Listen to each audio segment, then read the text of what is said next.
Pues buenos días, hermanos. Ay, espero que no truene, porque se escucha bien feo, ¿verdad? Cuando empieza a tronar.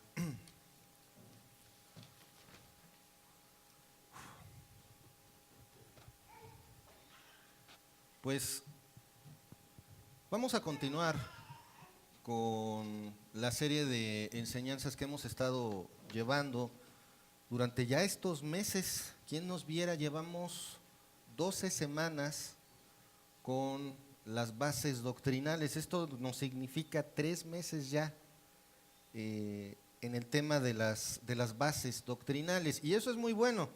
Y todavía nos faltan bastantes. Entonces, creo que tenemos mucho todavía, mucho material, mucho que aprender. Entonces, vamos a continuar. Hoy vamos a ver un tema que está muy relacionado con el tema de la semana pasada. ¿Quién se acuerda cuál fue el tema de la semana pasada? El arrebatamiento, ¿verdad? ¿Y qué se acuerdan del arrebatamiento? Que vamos a ser arrebatados. Ah, ok, sí. En el aire, ¿qué más?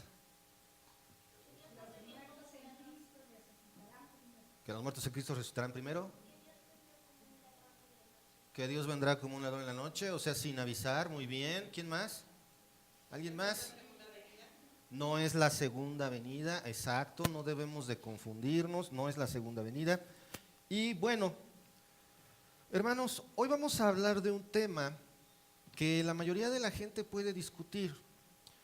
Hace tiempo, no me acuerdo exactamente cuántos años porque ni la vi, lo que me llamó la atención fue el argumento. Surgieron una serie de películas de terror que se llamaban Destino Final. Uh-huh. En esas películas, la trama, bueno, yo solamente vi la trama de la primera, fue todo. Lo único que pasaba es que un personaje me parecía, era capaz de saber que se iba a morir. Y al final, creo que la libra o no sé qué onda. El caso es que si algo tenemos todos seguros, hermanos, tenemos una cosa todos en común que tenemos bien segura. Y es que nos vamos a morir. Uh-huh. O el arrebatamiento, pero ese no es tan seguro porque no sabemos cuándo. Si nos agarra el Señor Jesucristo a venir por su iglesia vivos o ya dormidos, como dice poéticamente la Biblia, eso es otro rollo. Pero si algo tenemos seguro es que los latidos de nuestro corazón están contados y van en cuenta regresiva. ¿Te habías puesto a pensar en eso? Eric Morga, allá en el Retiro, decía que tenemos tiempo, pero tenemos poco tiempo. No, no es cierto, fue Paco Ábalos. Tenemos poco tiempo y cada vez es menos. ¿Lo habías considerado? Y es por eso que al evangelizar debemos de tener en mente una cosa muy importante. No somos los únicos que se nos está acabando el tiempo. Allá afuera hay miles de personas que se les está acabando el tiempo y después de morir, su destino, si no creen en Jesucristo, es el infierno. Y vamos a hablar de destino, que es el destino eterno.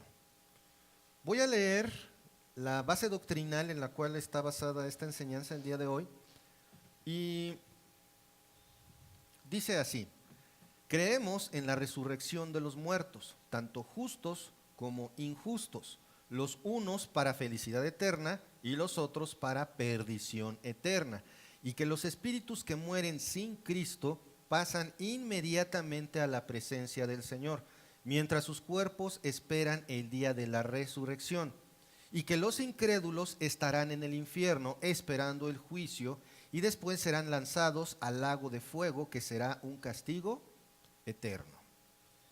Esta es la doctrina que enseñamos sobre el destino eterno. Vamos a orar para poner este tiempo en manos de Dios. Padre amado, Padre celestial, gracias te damos, Señor, por este día. Gracias, Padre, por todo lo que nos das y por tu amor y misericordia, y gracias porque tú nos tienes aquí. Señor, queremos rogarte en este momento que tú hables a través de mí, Señor, que ninguna filosofía personal sea enseñada, que tú quites cualquier idea que no sea de tu palabra, Señor. Padre, permítenos poder entender esta parte del destino que tú ya tienes predeterminado para cada uno de nosotros, Señor. Me pongo en tus manos, en el nombre de nuestro Señor Jesucristo. Amén. Y como en el tema del arrebatamiento, pues vamos a pegarnos. Va a ser como, siempre lo busco, pero a veces como que se nos va la imaginación, ¿no? ¿Se acuerdan el tema de la semana pasada? Se empieza uno a imaginar cosas, qué puede pasar, etcétera. En cuanto al destino eterno también tenemos que ser muy cuidadosos, porque incluso hay confusiones. ¿Nunca les han preguntado cosas como, a ver, o están dormidos o están con el Señor? ¿O nunca se te ha ocurrido a ti esa pregunta? A ver, ¿cómo dice que dormidos y en el Señor? Hoy vamos a aclarar esa parte, pero no con argumentos razonables de procedencia personal, sino con lo que dice la palabra de Dios. Dividí esta base doctrinal en algunos temas, algunas palabras claves, lo mismo que hice en otras ocasiones. Y ahorita el primer tema que vamos a abordar es el tema de resurrección de los muertos. De entrada, ¿qué es resurrección? Volver a vivir, regresar a la vida. Pero ojo, no es como muchas veces dicen, por ejemplo en lo que a mí me gusta, en lo que es rescate y todo eso que dicen, es que hay que resucitar a la persona cuando entra en paro. No, estamos hablando de resurrección en el sentido de que es imposible con cualquier recurso humano devolverle o reanimar el cuerpo de la persona. Como lo vimos con Lázaro, ya cuántos días tenía muerto cuando el Señor Jesucristo le gritó y le ordenó que saliera de la tumba. Ya tenía 4 días. Médicamente, aún con la tecnología más avanzada, hubiera sido imposible reanimar ese cuerpo. Su hermana dice, ya hiede, o sea, huele mal, ya el cuerpo ya estaba descompuesto. Entonces, eso es lo que se refiere la resurrección, devolver la vida a un cuerpo que básicamente es imposible que vuelva a vivir. ¿Sí? Ahora, la resurrección de los muertos va a ser para 2 cosas: felicidad o perdición eternas. No hay sopas medias. O es una o es la otra, felicidad o perdición eterna. Les pido por favor me acompañen a Salmo 73. Al Salmo 73. Versículos 23 al 26. Salmo 73, versículos 23 al 26. Ay, no. Ok, ¿listo? ¿Ya lo tienen? Dice, con todo, yo siempre estuve contigo, me tomaste de la mano derecha, me has guiado según tu consejo, y después me recibirás en gloria. ¿A quién tengo yo en los cielos sino a ti? Fuera de ti, nada deseo en la tierra. Mi carne y mi corazón desfallecen, mas la roca de mi corazón y mi porción es Dios para siempre. Ahora, ¿bajo qué contexto se está escribiendo esto? Este es un salmo que está definiendo varias cosas, entre ellas precisamente la muerte. ¿Qué pasa con la muerte de un santo? Aquí vamos a hablar únicamente en ese momento de la muerte de los santos. ¿Qué es un santo? Es aquel que está apartado, aquel que tiene fe en Cristo, ¿de acuerdo? Eso es un santo. Entonces, ¿qué es lo que pasa con un hijo de Dios cuando su corazón deja de latir y sus pulmones dejan de funcionar? Aquí la palabra clave lo tenemos en el versículo 24. Dice, me has guiado según tu consejo y después me recibirás en gloria. Fíjense en esto. Me has guiado según tu consejo. No dice he sido guiado según tu consejo y no dice seré guiado según tu consejo. Está hablando en pasado. Está diciendo que eso ya está atrás. Me has guiado. ¿Sí? Esto quiere decir que hay un término de la vida de esta persona. Me has guiado, ya eso ya quedó atrás. Me has llevado, como dice el versículo 23 al final, me tomaste de la mano derecha. Literalmente ser tomado, ahorita lo vamos a ver, tiene un significado específico. Busqué varias versiones de la Biblia para poder traerles una explicación bien cimentada de este versículo, porque si no lo entendemos correctamente, todas las demás ideas se nos van a chispar. Entonces, me has guiado, en la Nueva Traducción Viviente dice, me conduces a un destino glorioso. No estamos hablando de que hablamos de nuestro destino glorioso cuando estamos vivos, sí, pero ¿cuándo es cuando más nos acordamos? Cuando hay una muerte, cuando uno de nuestros hermanos se nos adelanta al hogar celestial. Y es cuando entonces pensamos más en el destino eterno. Y eso es normal, ¿eh? Mientras estamos vivos, damos por hecho que el siguiente respiro va a llegar. Cuando en cualquier momento, pum, se detiene la matraca, como digo yo, y suelo. Y hasta ahí llegaste. Por más que alguien intente devolverte la vida, si llegó tu tiempo, hasta ahí. No tenemos prestado ni siquiera un segundo. Suena crudo, pero así es. Por eso dice, Nueva Traducción Viviente, me conduces a un destino glorioso. ¿Puede un no creyente decir que va a un destino glorioso? Definitivamente no. La Nueva Versión Internacional dice, me acogerás en gloria. Acoger. Cuando recibes a alguien en tu casa, precisamente dices eso, lo recibes. Porque sabes que en 1, 2, 3 horas ya se van, ¿no? Pero acoger es, por ejemplo, cuando recibes a alguien que está en tremendos problemas, que lo mejor que en ese momento tiene es tu casa, y entonces le abres la puerta, le asignas, aunque sea el sillón, le das de comer, le das de beber. ¿Qué quiere decir? Lo acoges, lo recibes, lo haces propio por un momento. En el caso que estamos hablando de la trascendencia de la vida, ¿a qué nos está sonando? Se acaba la vida y el Señor, Dios, te acoge en su casa, te recibe para que te quedes en su casa. ¿Y cuál es esa casa? El cielo. La Biblia latinoamericana, mejor conocida como la Biblia católica, que no tiene nada de malo utilizarla, dice, hasta llevarme a la gloria contigo. ¿Qué quiere decir esto? Dios me está llevando al cielo con Él. Las dos palabras claves aquí que vemos en el hebreo es la kak, que es literalmente tomar, y kabod, que es literalmente peso.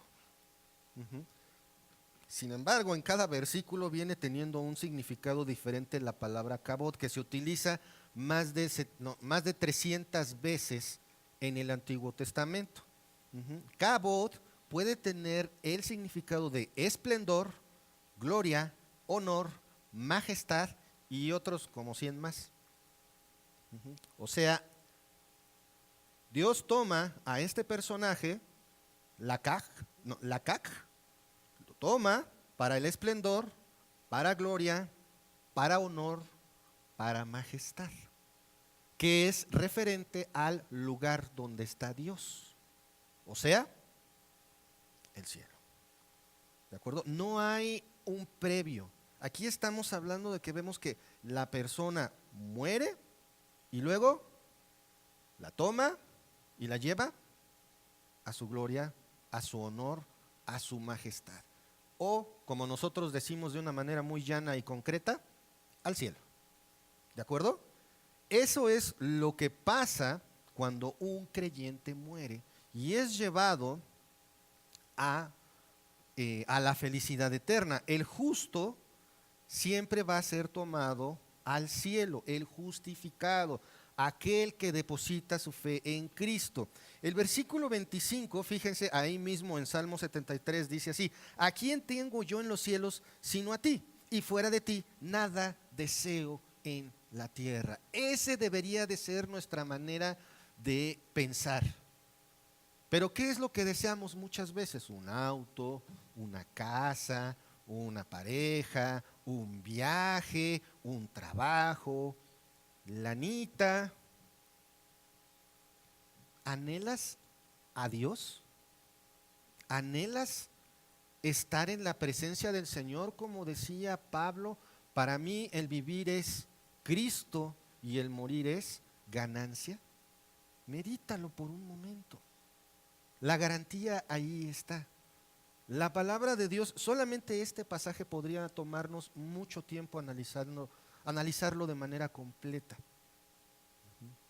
Pero el punto aquí es, hermanos, ser tomados, la kach, para gloria, kabod, eso simplemente es maravilloso.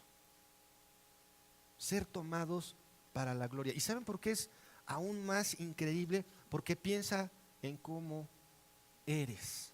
¿De verdad te ganas por puntuación el derecho de ser llamado hijo de Dios? ¿Por mérito propio? Analiza simplemente la semana pasada. Recuerda que el que transgrede un solo mandamiento se hace culpable de toda la ley. Y ser culpable de la ley merece muerte, aniquilación, destrucción.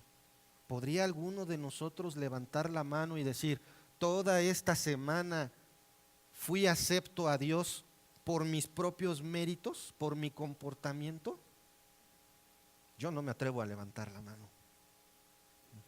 Por eso es que este kabod, esto de ser tomado para gloria, es tan maravilloso. Porque aparte, no, si se fijan, no hay participación de las personas. Lo único que hace el personaje es morirse. Eso es todo.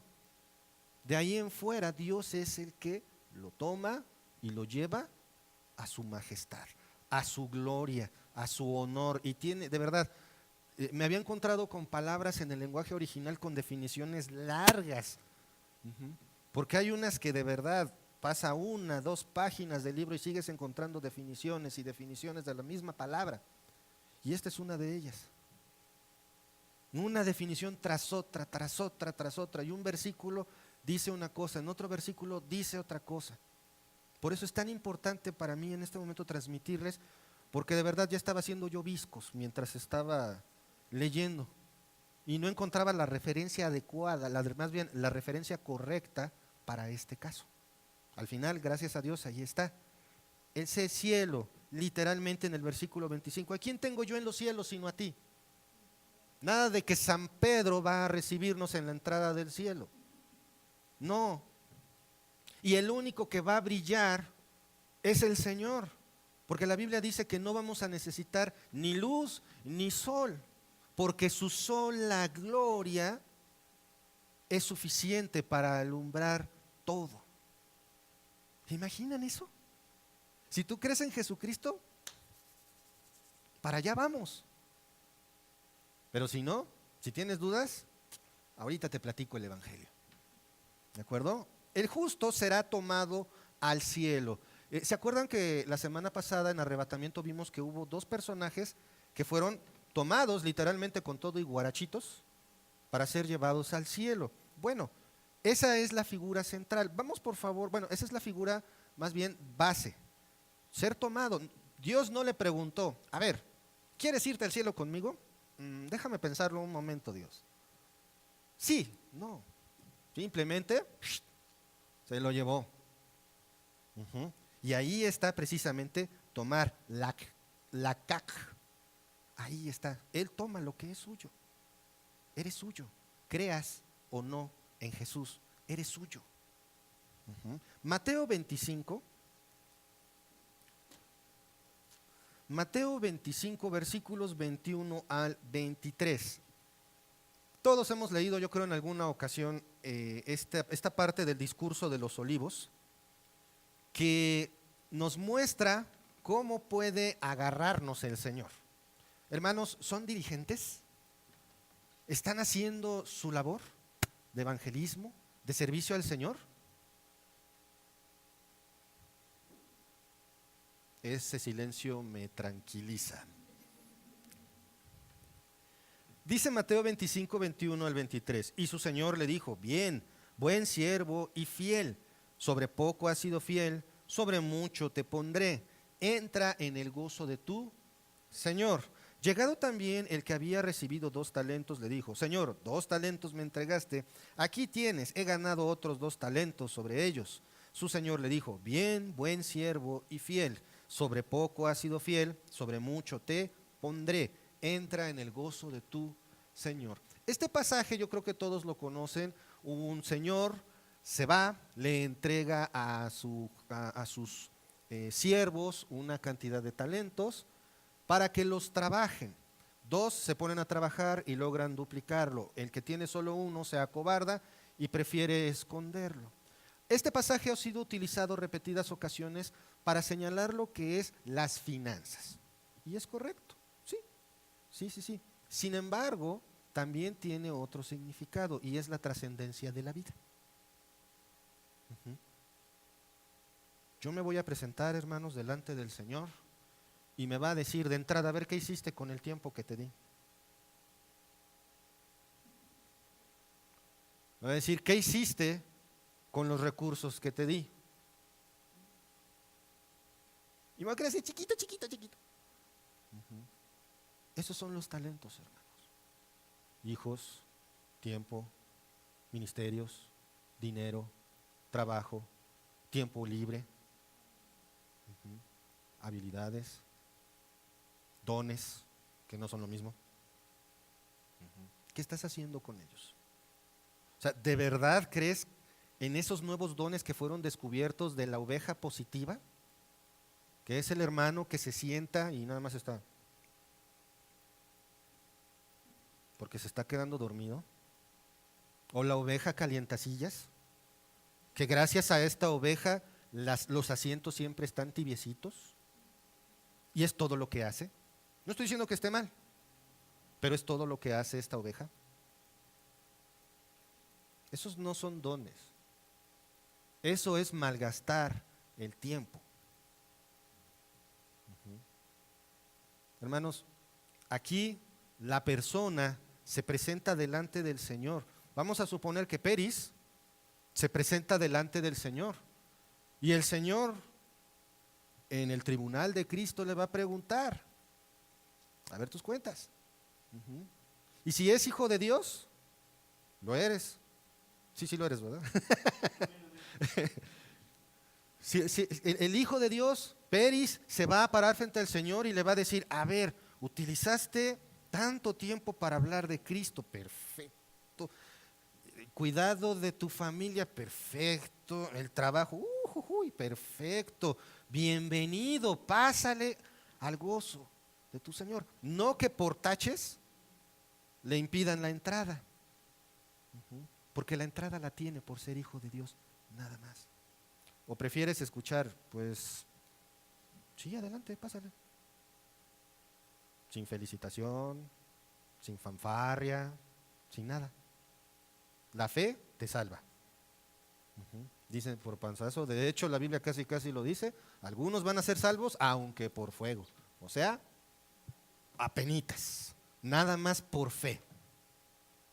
Entonces, hermanos, esto es lo que nos muestra también, regresando al tema, sobre poco has sido fiel, sobre mucho te pondré, entra en el gozo de tu Señor. Estos personajes de esta parte del discurso del Monte de los Olivos, donde el Señor pone a prueba a sus siervos, significa, como decía Pablo, he corrido la carrera, ya llegué, me morí. Entonces el Señor te ve, eres hijo de Dios, pásale. No hay un inter, aquí no vemos, ¿o sí? No hay nada. Bien, siervo y fiel, entra en el gozo de tu Señor. El brinco a la presencia del Señor es instantáneo. No hay puntos medios, ¿de acuerdo? Pero a lo mejor estoy viendo cosas que no. Vamos a 2 de Corintios 5:8.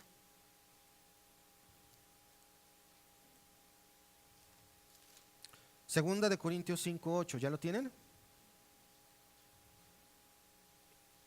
Dice, el apóstol Pablo escribió, pero confiamos y más quisiéramos estar ausentes del cuerpo y presentes al Señor. Ausentes del cuerpo, presentes en el Señor. O sea, muerto, ¿y entonces dónde? Presentes con el Señor. Y esto es claro, hermanos, aunque precisamente la imaginación humana empieza a darle vueltas. ¿Y cómo voy a ir viajando? ¿O va a venir un ángel por mí y me va a llevar? ¿O cómo va a ser? Y surgen muchas dudas. Hermanos, ¿qué dice la Biblia? ¿Estoy vivo? Aquí estoy. ¿Me muero? ¿Para dónde voy? La presencia del Señor. Ya. No hay más complicaciones. Muchas veces quererle buscar otras cosas es complicarnos la vida. Hay un parsimonio que dice que la explicación más simple siempre es la mejor, conocido como la navaja de Occam. No es algo que tenga que ser universal, pero en muchos casos es cierto. Entre más le queremos buscar, entre más le queremos escarbar, lo único que hacemos es complicar lo que ya es simple por sí mismo. Vamos ahora a Filipenses 1.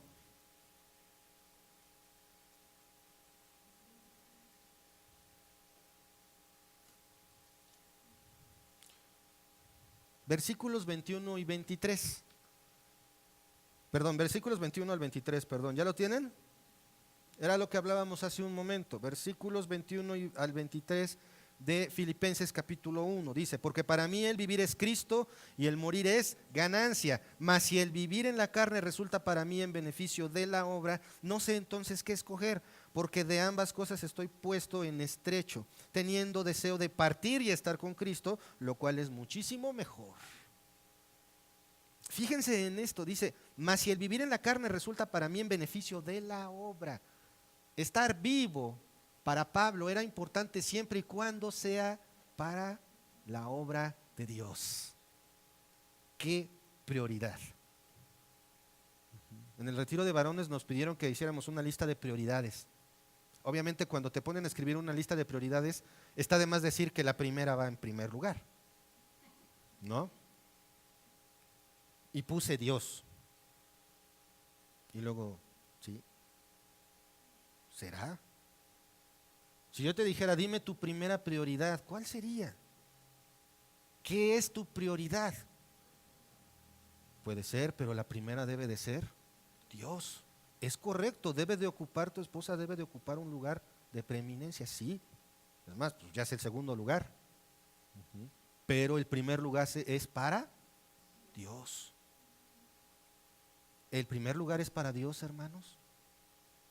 Hay que reflexionarlo, tenemos que pensarlo, y si no, no importa, hay que hacerlo. ¿De acuerdo?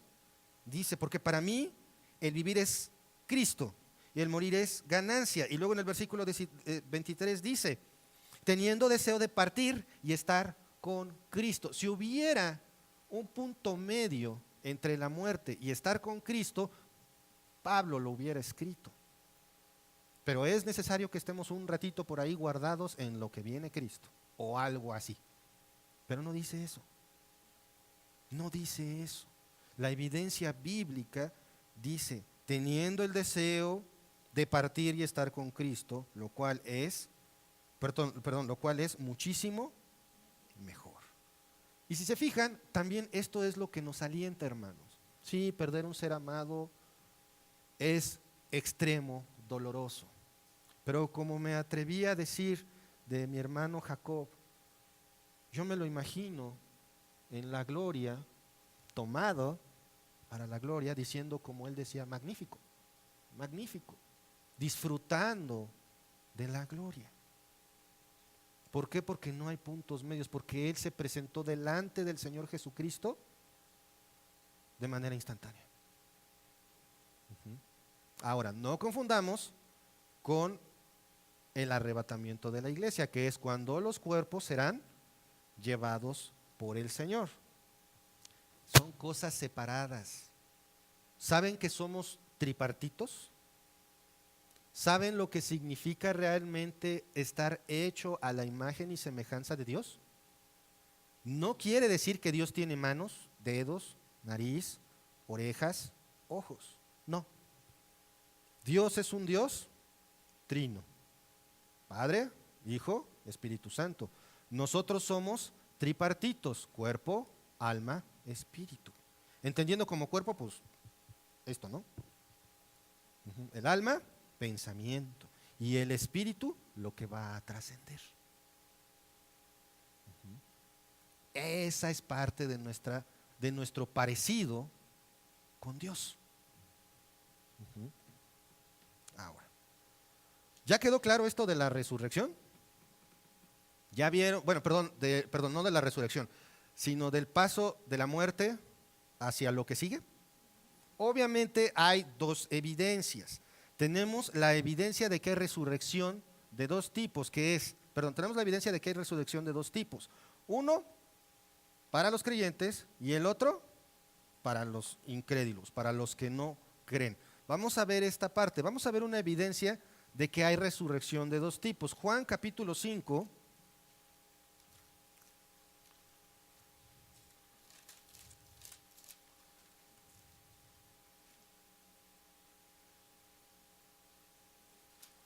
Versículos 28 y 29. ¿Ya lo tienen? ¿Sí o no? ¿Sí o no? ¿Por qué me regañan? Yo les estoy preguntando. Dice así: no os maravilléis de esto, porque vendrá hora cuando todos los que están en los sepulcros oirán su voz, y los que hicieron lo bueno saldrán a resurrección de vida, mas los que hicieron lo malo a resurrección de condenación. Ojo, hacer lo bueno se refiere a el objeto de tu fe. ¿En quién tienes tu fe? En Jesucristo. Y todo lo contrario, hacer lo malo es no participar de esta fe, ser un incrédulo. Vemos aquí, el Señor Jesucristo lo está diciendo de manera clara, hay dos resurrecciones. Una es para qué?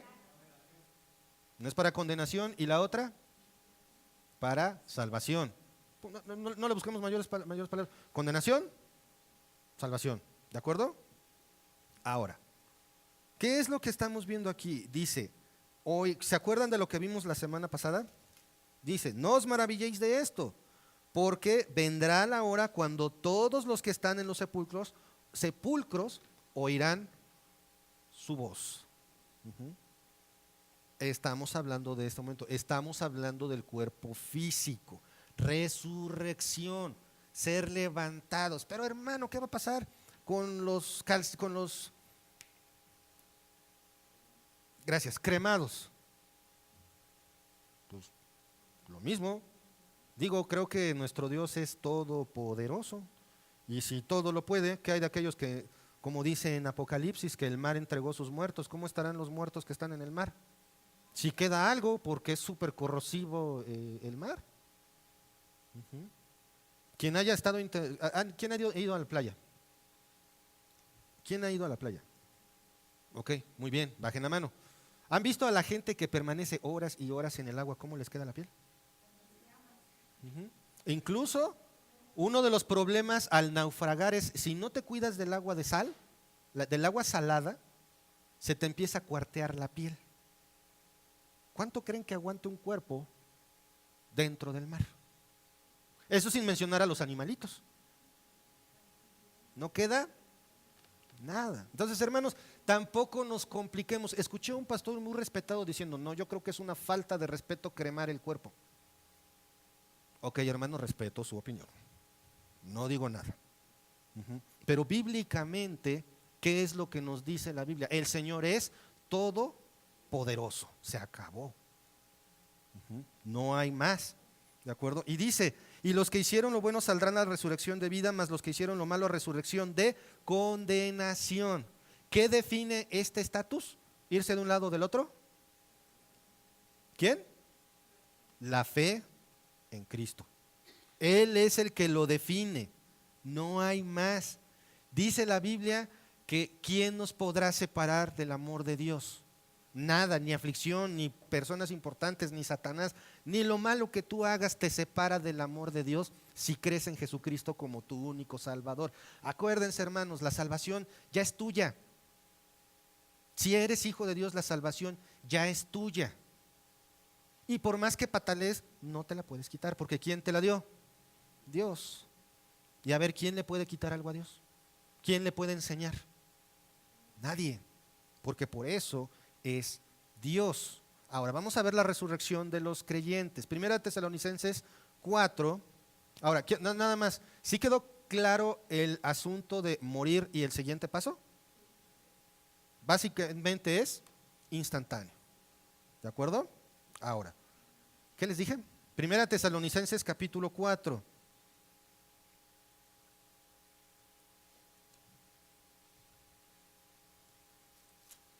Dice versículos 13 al 17, ¿ya lo tienen? Dice, tampoco queremos, hermanos, que ignoréis acerca de los que duermen, para que no os entristezcáis, como los otros que no tienen esperanza. Porque si creemos que Jesús murió y resucitó, también traerá Dios, perdón, un segundo. Porque si creemos que Jesús murió y resucitó, así también traerá Dios con Jesús a los que durmieron con él. Por lo cual os decimos esto en la palabra del Señor, que nosotros que vivimos, que habremos quedado hasta la venida del Señor, no precederemos a los que durmieron. Porque el Señor mismo, con voz de mando, con voz de arcángel y con trompeta de Dios, descenderá del cielo, y los muertos en Cristo resucitarán primero. Luego nosotros, los que vivimos, los que hayamos quedado, seremos arrebatados juntamente con ellos en las nubes para recibir al Señor en el aire, y así estaremos siempre con el Señor. Si se fijan, estos dos temas se entrelazan, están muy relacionados, arrebatamiento y el destino eterno. Básicamente en el arrebatamiento hablamos del destino eterno. Ahorita lo que estamos haciendo es definir por qué a cada quien le toca el destino eterno que le toca. Entonces, para que alguien sea resucitado, ¿cómo tiene que estar? Muerto, ¿verdad? No puedes decir que alguien es resucitado si está vivo, porque sería un pleonasmo. Salud. Entonces, para que alguien sea resucitado debe de estar muerto, o sea, el espíritu separado del cuerpo. ¿Sí? Y por supuesto la parte del alma deja de funcionar. Recuerden que somos seres tripartitos, porque al estar fuera del cuerpo, nuestro pensamiento también llega a un fin y solamente queda nuestro estado espiritual. Entonces me muero y el espíritu se separa del cuerpo. ¿Esto por qué lo vuelvo a decir? Por aquello de la duda que de que se quedan, porque dice que se quedan dormidos. Y muchas veces me lo han discutido varias personas. Es que la Biblia dice que los que están muertos se quedan dormidos, entonces no pasan de inmediato a la presencia del Señor. A ver, número 1. La referencia que dice ahí de estar dormidos se refiere a estar muertos. ¿Y qué es lo que se muere? El cuerpo, mi ser físico, pero tengo un ser espiritual. Y ese continúa. Y según la evidencia bíblica que hemos visto, ¿a dónde pasa? Si es hijo de Dios, a la presencia del Señor. ¿De acuerdo? Hay que tener mucho cuidado porque mucha gente nos reclama eso. Incluso hay confusión entre los cristianos. Es que ahí dice, hermano. A mí una vez una persona que perdió un ser amado se me acercó llorando y me dijo, pero es que Gerardo no fue al cielo. Ay, porque es que aquí dice que está dormido, está esperando. No, ese es su cuerpo. El cascaroncito, nada más. Como decíamos Moni y yo de nuestros niños, nada más está ahí el cascaroncito. Ya los niños ya no están ahí. Ellos están con el Señor. Tenemos que verlo así, hermanos, y bien claro. Por eso es tan importante definir por qué somos hechos a la imagen y semejanza de Dios y por qué somos seres tripartitos. Porque así nos damos cuenta que no solo somos esta carne que se está deteriorando, no solo somos este cuerpo, tenemos más. Por lo tanto, cuando el cuerpo llega a su fecha de caducidad, entonces el espíritu, ¡pum!, se separa. Y ese, si eres hijo de Dios, pasa nuevamente a la presencia del Señor de manera inmediata. ¿De acuerdo? Es un tema que tal vez como que hace que el barco se me mueva para todos lados porque da muchas vueltas. ¿Pero está quedando claro? Más que otra cosa, lo que me interesa es que quede claro. ¿De acuerdo? Entonces, vamos a continuar. Vemos aquí, entonces, 1 Tesalonicenses 4, 13 al 17, ¿verdad? Vemos que las personas, los muertos en Cristo, porque dice el Señor mismo, dice el versículo 15 al final, no precederemos a los que durmieron. Esto nos habla un poquito del orden en el cual se van a llevar a cabo los eventos en el arrebatamiento. ¿Se acuerdan? Que les dije que primero va a venir el Señor y va a llevarse a los cristianos que ya murieron. Y luego los que estemos vivos, si es que nos toca, Dios quiera, seremos llevados a recibir al Señor en el cielo, lo que sería el primer cielo, lo que vemos azul. Ahí lo vamos a recibir. Dice, no precederemos a los que durmieron, porque el Señor mismo con voz de mando, con voz de arcángel y con trompeta de Dios descenderá del cielo y los muertos en Cristo resucitarán primero. Aquí no dice primero durmieron y luego dice muertos. Durmieron y muertos es lo mismo. Cuando vemos que las consecuencias de participar en la Santa Cena de manera indigna, dice que una de las consecuencias es, por eso hay muchos enfermos y luego y otros duermen. Advertencia, participar de la Santa Cena de manera indigna puede causar la muerte. Es lo que está diciendo, aunque suene a advertencia de cigarrillos. Dice eso. Unos están enfermos y otros duermen.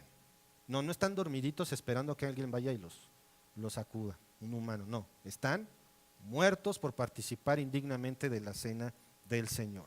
Ahora, vamos a ver qué tan físico, qué tan instantáneo, qué tan palpable puede ser esto de pasar de la muerte, de la vida terrenal, muerte, vida espiritual. Esta historia todos la conocen, es más, yo creo que ustedes me la enseñan a mí. Lázaro y el rico. ¿En qué libro está? Lucas, capítulo 16, yo les digo 16. Lucas capítulo 16. Vamos a Lucas capítulo 16, por favor, hermanos. Esta historia es muy, muy interesante y sobre todo lo que muchos sabios, muchos de los que sí entienden de verdad de la Biblia, muchos de los que han dedicado parte de su vida, la han invertido en estudiar la Biblia, dicen una característica muy interesante respecto a esto. Lucas 16, 19 al 31. ¿Ya lo tienen todos? ¿Saben una cosa? Esto es una parábola. Sin embargo, es la parábola que tiene un valor histórico real. ¿Por qué? Porque resulta que cuando el Señor enseña por parábolas, está diciendo, entre comillas, y de una manera muy, muy simple para explicarlo, una fábula. Así, muy, muy simple. ¿Por qué? Porque a través de una figura familiar para los judíos daba una enseñanza con una historia que no era cierta, era ficticia. Él daba un ejemplo, contaba la historia y de ahí salía la o las enseñanzas.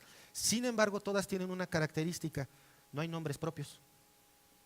Dice el hombre, la mujer, la ciega, la semilla, la nube, etcétera. Y aquí no.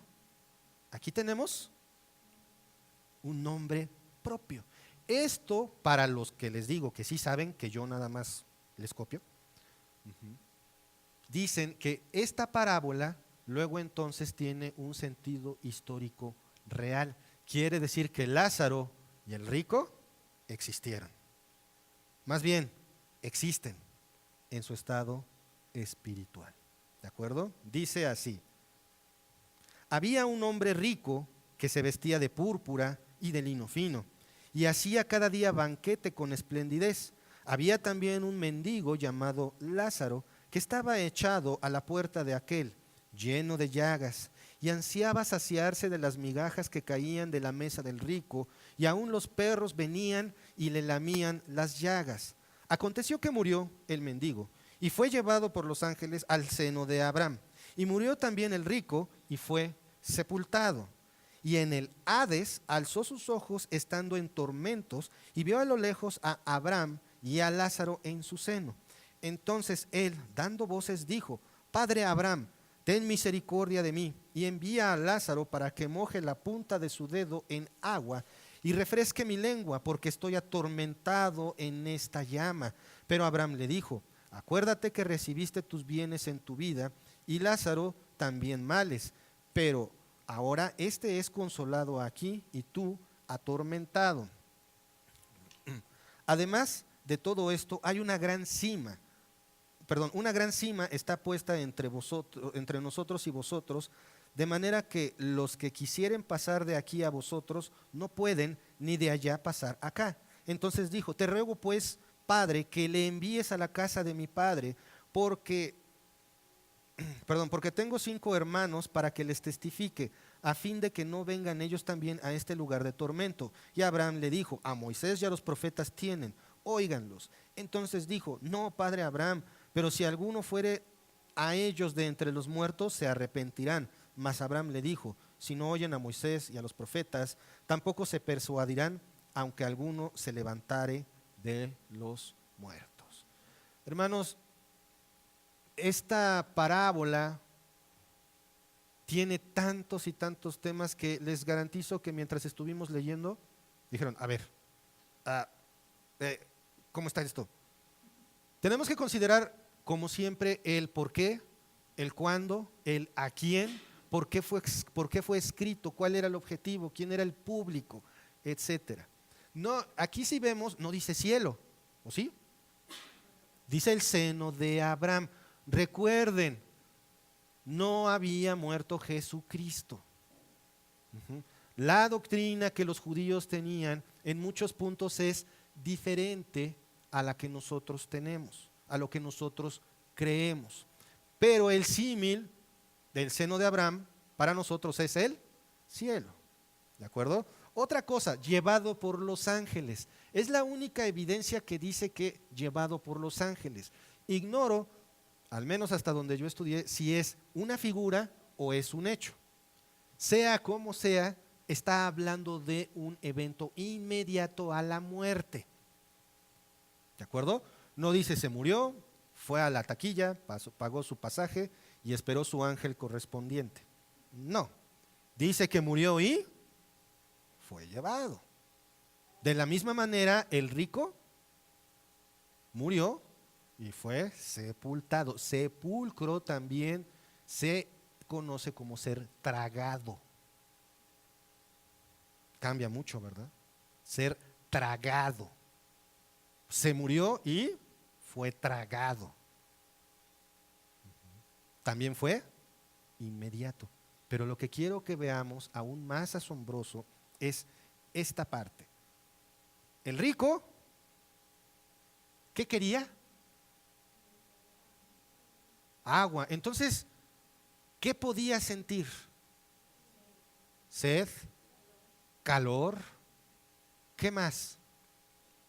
Después dice: estoy en esta llama. Probablemente dolor en estado espiritual. Más aún, ¿qué otras cosas hay? Le dice: envía a Lázaro para que moje la punta de su dedo y refresque mi lengua. Esto ha llevado a una conclusión muy interesante, hermanos. Mi ser físico y mi ser espiritual tienen la misma forma. Y espiritualmente hablando, no eres fantasmita con una colita abajo colgando ahí dando vueltas y ahí, no. Básicamente, me atrevo a decir, somos así, tal cual. nada más en forma perfecta. Yo me imagino así. No con mi barriguita. Ujú. Con pelo. Gracias, Pris. Pris. Gracias. Sí. Está como la leche, cada vez más cara. Ujú. Pero imagínatelo por el lado del mendigo, en el seno de Abraham, en el cielo, disfrutando de la gloria, sin llagas, sin perros alimentándose de él, sin hambre, sin sufrir. Ujú. Pero el rico sentía que se estaba quemando y tenía sed. Físicamente podía sentirlo. ¿Te habías puesto a pensar eso? ¿Y la transición cómo fue? Inmediata. Tanto para el salvo como para el condenado. Por eso es tan importante hablar del Evangelio, hermanos. Por eso es tan importante tener esto. La parábola, recuerden, tiene certeza histórica por el nombre propio que se maneja. Uh-huh. La evidencia del castigo ahí está, y la evidencia de la forma del cuerpo espiritual ahí está. Uh-huh. Mueren y de inmediato son llevados a su lugar definitivo. ¿Por qué? Porque dice aquí, además, versículo 26, de todo esto, una gran cima está puesta entre nosotros y vosotros, de manera que los que quisieren pasar de aquí a vosotros no pueden ni de allá pasar acá. Y luego todavía le dice, pues resucítalo y mándalo, ¿no? Y le dice, ni así. Esa gran cima es un abismo tan profundo, imposible de franquear. O sea, una vez muerto, no hay vuelta de hoja. Cielo, ahí te quedas. Infierno, ahí te quedas. Nada como dicen los chistes, ¿no? De que habló con San Pedro y negoció para que lo mandaran al infierno y el otro negoció con el diablo para que lo pasen al cielo. No, no, no, no. El destino es eterno. Por lo tanto, a donde llegas, ¿cuánto tiempo te quedas? Para siempre, eternamente. Nada de que luego hablo con Chuchito, ahí luego me arreglo con Diosito. No, mueres sin Cristo, infierno, se acabó. Mueres con Cristo, cielo. Bienvenido, buen siervo y fiel. Entra en el gozo de tu Señor. ¿De acuerdo? Entonces veamos también esto, es muy importante, es un lugar definitivo, no hay marcha atrás. Vamos a Juan, vamos a algo muy básico nuevamente. Juan capítulo 3, versículos 14 al 18. Porque necesitamos entender bien por qué Lázaro estaba en el seno de Abraham, por qué el rico estaba donde estaba. Porque aunque aquí en esta parábola no vemos evidencia de que uno de los dos tuviera fe o no, sí vemos la actitud del rico. Se vestía siempre de púrpura, era carísimo, era la tela más difícil de colorear. Uh-huh. Y siempre hacía banquete con esplendidez. En otras palabras, vemos ahí un estilo de vida ligero, un estilo de vida en el que la satisfacción física es la principal prioridad. Por lo tanto, ¿quién queda descartado? Dios. Por eso hablaba hace un momento de las prioridades. Para el rico su prioridad era, como dicen algunos, su estómago, estar satisfecho. Quizás el rico podría haber acogido a Lázaro, ¿no? O mandarle un médico que lo ayudara a algo, pero mejor los perros se estaban alimentando de Lázaro, mientras Lázaro se estaba alimentando de sobras. Es más, ni siquiera sobras, porque las sobras o las guardas o las tiras. Se estaba alimentando de las migajas, de lo que se caía de la mesa del rico. ¿Cuál era la prioridad evidente del rico? Todo menos Dios. Por eso estaba donde estaba. Uh-huh.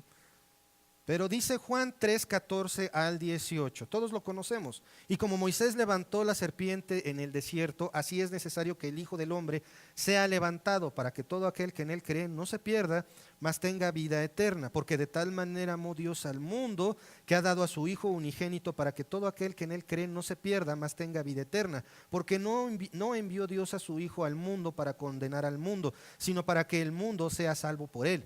El que en él cree no es condenado, pero el que no cree ya ha sido condenado porque no ha creído en el nombre del unigénito Hijo de Dios. El cielo ahí estaba. El infierno también, el Seol, ese es el nombre original de ese lugar. El Seol, el lugar de los muertos, el infierno. Diferente al lago de fuego, no es lo mismo.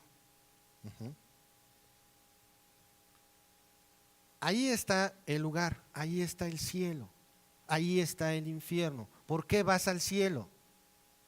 ¿Por ser re bueno que comes pan? ¿Eres tan bueno que comes pan? No, ¿por qué es?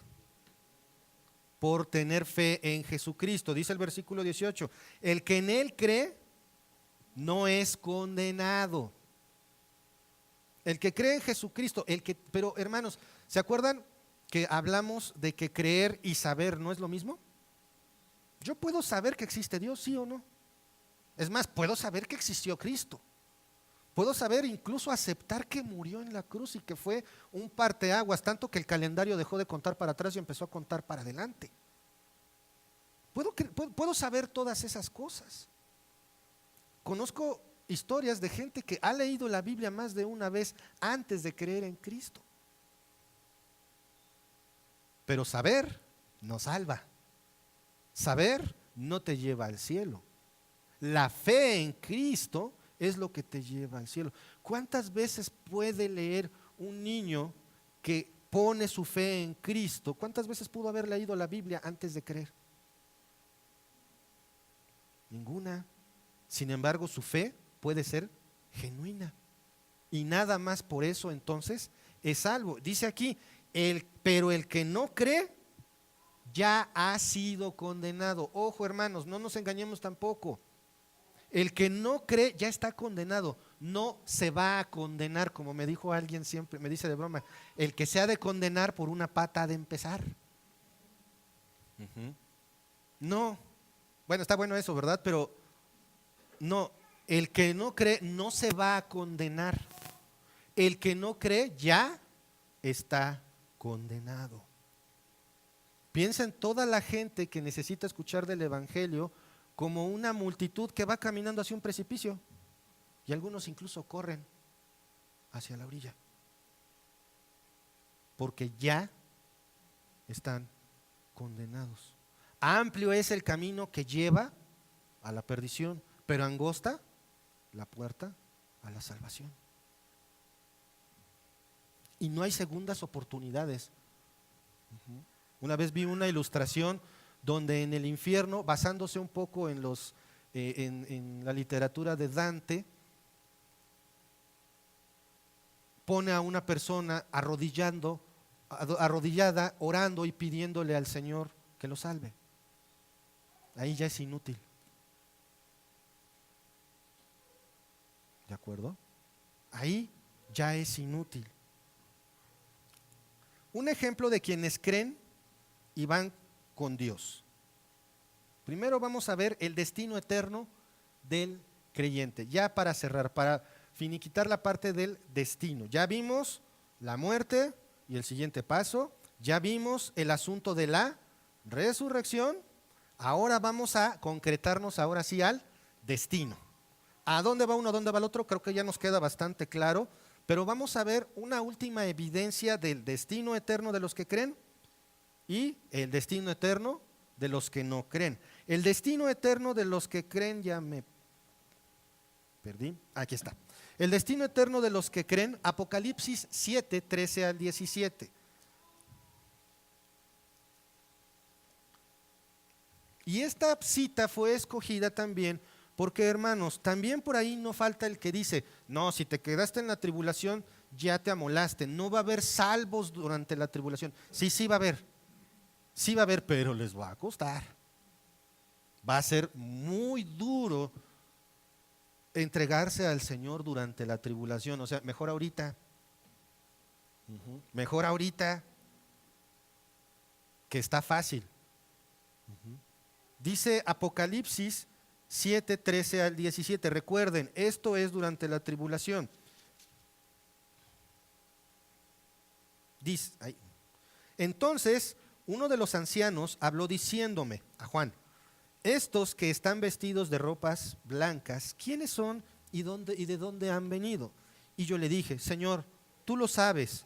Y él me dijo: estos son los que han salido de la gran tribulación y han lavado sus ropas y las han emblanquecido con la sangre del Cordero. Por esto estarán delante del trono de Dios y le sirven día y noche en su templo, y el que está sentado sobre el trono extenderá su tabernáculo sobre ellos. Ya no tendrán hambre ni sed, y el sol no caerá más sobre ellos, ni calor alguno, porque el Cordero que está en medio del trono los pastoreará y los guiará a fuentes de aguas de vida, y Dios enjugará toda lágrima de los ojos de ellos. ¿Se acuerdan lo que les decía de Lázaro? Ya no estoy enfermo, ya no tengo llagas, ya no tengo hambre. Maravilloso, magnífico. Y estoy hablando en el contexto de los que sean salvos durante el tiempo de la gran tribulación. Hoy la tenemos fácil, porque no tendríamos que pasar por ese tiempo. ¿Crees que hoy está difícil el mundo? No tienes idea de cómo se va a poner, pero la única solución es: cree en el Señor Jesucristo y serás salvo. Y entonces dice aquí, fíjense, ropas emblanquecidas en la sangre del Cordero. Ropas emblanquecidas en sangre. Esa ropa se refiere a nuestros actos, lo que somos, nuestros pecados. ¿Quién los lava? Más bien, ¿con qué se lavan? Con la sangre de Cristo. Había un payasito que se llama, no sé, Semillita Show, y tenía una canción que le llamaba el super jabón. Y el super jabón era la sangre de Cristo. Una referencia un tanto curiosa, pero se me hace muy clara para describir el trabajo de la sangre de Cristo en tu vida, hermano. No creas que tienes pecados que no pueden ser perdonados, porque como dice aquí, las ropas han sido emblanquecidas en la sangre del Cordero. Tus pecados son perdonados por la sangre de Cristo que ya fue derramada. Tus pecados son perdonados. Entonces, ¿se nota dónde vamos a estar? En la presencia del Cordero, en la presencia de Jesucristo, para servirle de día y de noche, para estar con Él todo el tiempo. ¿De acuerdo? Ahora vamos a ver la otra parte. Por último, vamos a ver el ejemplo de quienes no creen y están condenados. Ojo, recuerden la cita bíblica. Dice, ¿estarán condenados? Dice, ¿serán sometidos a juicio y luego serán condenados? ¿Qué dice? Ya están condenados. Apocalipsis capítulo 20, versículos 11 al 15. ¿Ya lo tienen? El juicio del gran trono blanco. Dice así: y vi un gran trono blanco y al que estaba sentado en él, delante del cual huyeron la tierra y el cielo, y ningún lugar se encontró para ellos. Y vi a los muertos, grandes y pequeños, de pie ante Dios, y los libros fueron abiertos, y otro libro fue abierto, el cual es el libro de la vida, y fueron juzgados los muertos por las cosas que estaban escritas en los libros según sus obras. Y el mar entregó los muertos que había en él, y la muerte y el Hades entregaron los muertos que había en ellos, y fueron juzgados cada uno según sus. Y la muerte y el Hades fueron lanzados al lago de fuego. Esta es la muerte segunda. Y el que no se halló inscrito en el libro de la vida fue lanzado al lago de fuego. Cosa curiosa, aquí dice que van a ser juzgados por sus obras, ¿verdad? Todos los que se presenten ahí, ojo, tú no. Si crees en Cristo, tú no. Todos los que estén ahí van a ser juzgados según sus obras. Hay dos libros, por así decirlo, dos tomos. Uno es el de las obras y el otro es el libro de la vida. ¿Cuál importa? El libro de la vida, porque dice bien claro el versículo 15: y el que no se halló inscrito en el libro de la vida fue lanzado al lago de fuego. Esta cita también es después del arrebatamiento, después de la tribulación. Ambos casos, tanto los creyentes como los no creyentes, estamos tomándolos en el mismo contexto.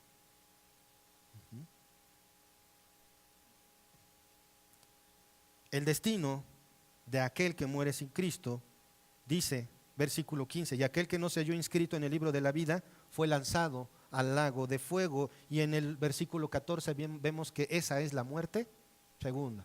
O sea, como dicen, sacado del sartén para echarlo al fuego. Ese es el destino de los que no creen en Cristo. Por eso, hermanos, tenemos que predicar el evangelio. Y si tú hoy estás aquí y tienes dudas, no estás seguro si crees en Cristo o no, de verdad, toma en cuenta lo que leímos en el libro de Juan. Cristo no fue enviado para condenación, sino para salvación. Cristo está para que creas en Él, siendo el único Hijo de Dios. Solamente la fe en Jesucristo es lo que te puede salvar. Solamente la fe en Cristo. Hermano, si tú crees hoy esto, entonces eres salvo y tu nombre ya estaba escrito en el libro de la vida. No usen la imaginación en estos temas. Ya de por sí es increíble lo que estamos viendo, porque son cosas que solo son de Dios. Nuestro destino ya está determinado. Nuestro destino no está girando en el aire como si fuera un volado. No hay azar.